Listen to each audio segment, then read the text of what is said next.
The main message for SOFA 2017 is that in the last 20 years, we had hundreds of millions of people who have exited poverty while remaining in rural areas.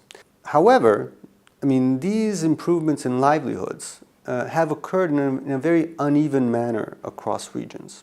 So the report stresses the importance of tapping the economic potential of rural areas so that millions more can exit poverty. In the early 90s, we had that approximately 80% of the population of much of Asia and Sub-Saharan Africa was below the poverty line. Now, fast forward to today, and in Sub-Saharan Africa, that number is still 74%. In South Asia, 61%.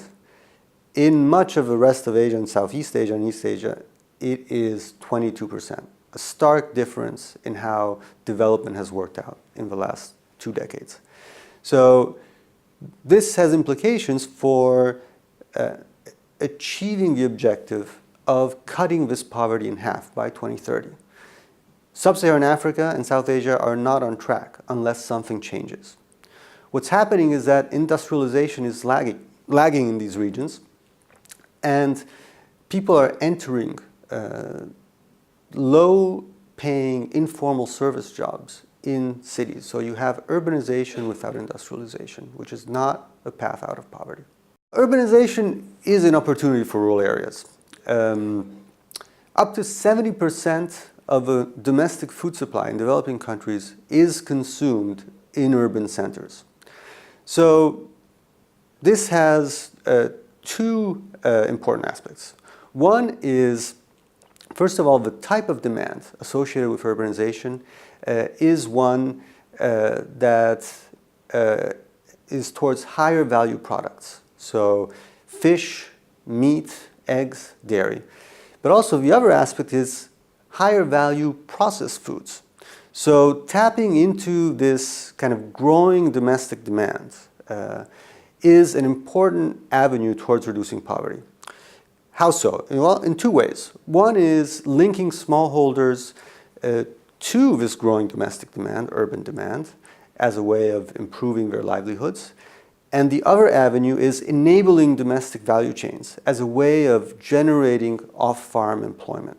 So for the farmers who do not live near large cities, well, they too can benefit. Smaller cities and towns account for approximately 60% of urban food demand.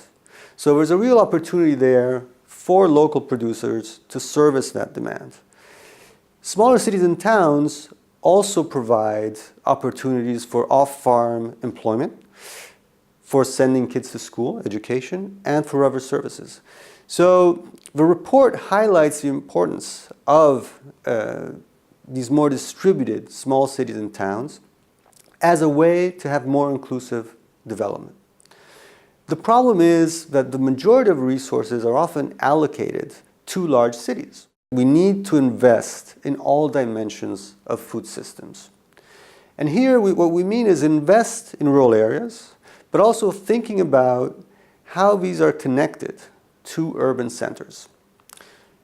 The report comes out with a balanced mix of infrastructure development and policy interventions so as to leverage the food system and improve employment opportunities.